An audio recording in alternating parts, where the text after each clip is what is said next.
Sunday Gospel Reflection,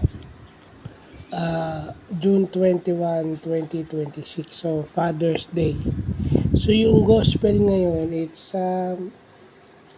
about God, yung description ng Panginoong Diyos as a Father. So, alam naman natin kung ano yung tatay, hindi ko na i-elaborate, but doon ako magpo-focus dun sa ating faith. No? Kasi marami nagsasabi na, kung malakas ang faith mo kay God, gagawin mo to, di ba? Kung malakas talaga yung faith mo kay God, gagawin mo to. Well, nakasulat din, sinabi din ni Lord noong siya tinetep ng devil na wag mong subukin yung Panginoong Diyos. Wag mo, don't you put God into a test. Yun. Kasi minsan, although sinabi din ng Lord na kung malaki ang pananampalataya mo, pwede mo sabihin sa bundok na yan na gumalaw ka. But having strong faith doesn't that necessarily mean na gagawin mo na kung ano yung inaakala mo gagawin mo dahil malakas ang paniniwala mo. I mean, sometimes the Lord will not oblige to our demands kasi alam niyang hindi yun makakabuti sa iyo.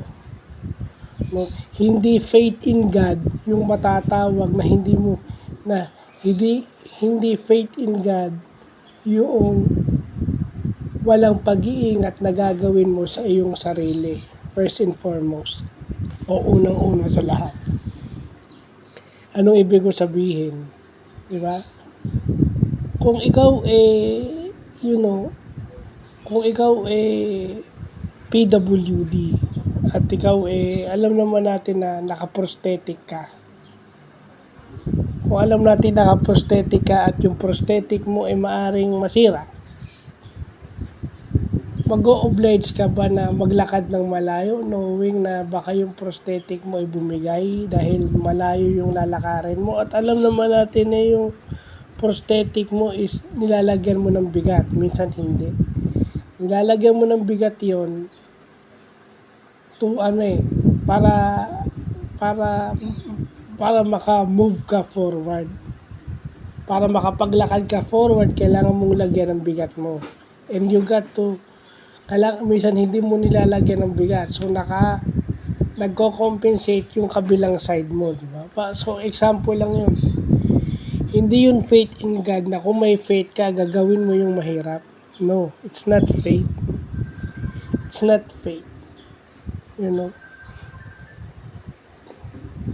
Yung faith is alam mo na dinala ka ni Lord sa lugar na yon para magpasalamat.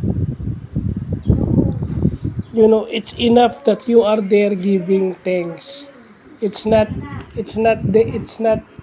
merely faith by just showing na may faith ka na yung ganyan. Yung faith is not a grand show or showdown na yung ganyan. No. And then anong nangyayari doon sa nag-uudyok sa iyo? Hindi naman nila ipagagawa yung prosthetic mo or hindi ka naman nila tutulungan na pumunta doon sa prosthetic center para paayos yung prosthetic mo. Hanggang 29 o 30. 2 weeks lang. Yun. Pwede siya magbago. So yun yung akin, di ba? If you acknowledge God as your Father would not put you into harm. Tapos sabihin mo kay Joby, Hindi ka ilalagay ng Diyos sa disgrasya. Hindi siya sabihin sa iyo ni Lord na hindi hihilingin ng Diyos yon na kung talagang malakas ang faith mo sa akin, ito gagawin mo. Except for Abraham.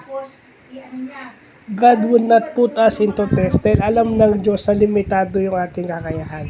So yun yung sanang pakita natin. Hindi tayo ilalagay ng tatay natin sa kapahamakan. And katulad ng ginawa ng tatay ko, so Happy Father's Day sa akin tatay. Happy Father's Day sa papa ko. So, ah, Meron naman ako isang dalang mali. may ginawa yung papa ko na Oo. nakabuti sa Hindi akin. naman dalawa man alaw din. Dalawa My alaw. father So, picture, hindi, my father gives me a clue kung ano, kung paano ako makakasalamuha sa mga tao. Siguro nung bata ako, madali ako mapikon. Basta as I grow older, lagi nga sinasabi sa akin ng airpat ko, Tabiya. habang tumatanda ka, makakasalamuha ka ng ganyan.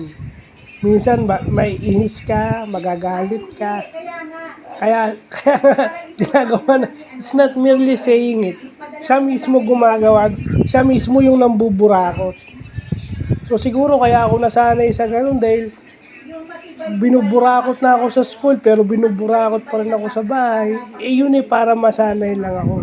Kasi hindi ko pwedeng takasan yun. All I have to do is just to accept the fact na ganun and then accept it. Because parte na yun ng sarili ko. Hindi ko na mababago yun. Sa bawat Kung anong kapintasan ng meron ako, kapansanan ako, dala-dala ko na siya. yung makapal na karton. For a lifetime. Diba? Kaya hindi ako nanunubok eh. Hindi ako nanunubok ng tao. O kaya nga, oo. Kasi hindi naman ako yung tipo na kung ako nga limitado, manunubok pa ako. Yung lagi nagsasabi na, subukan mo, pagawa mo. Eh nakita mo lang ang hindi kaya eh, pagagawa mo pa rin. Minsan hindi kaya eh. Minsan hindi kaya eh. Yung minsan walang kumpiyansa ang gawin. Kaya walang kayang gawin kasi hindi kumpiyansa ang gawin. So bakit mo pa pagagawa? Sinalinan siya ng Ang hirap kasi kapag ganyan, lagi yung sinasabi, pagawa kaya. Minsan pag galit din ako, gano'n din sinasabi ko eh. Pero hindi rin. Basta yun ang description. Ang tatay, especially ang tatay, ayaw nga mapahamak yung mga anak niya.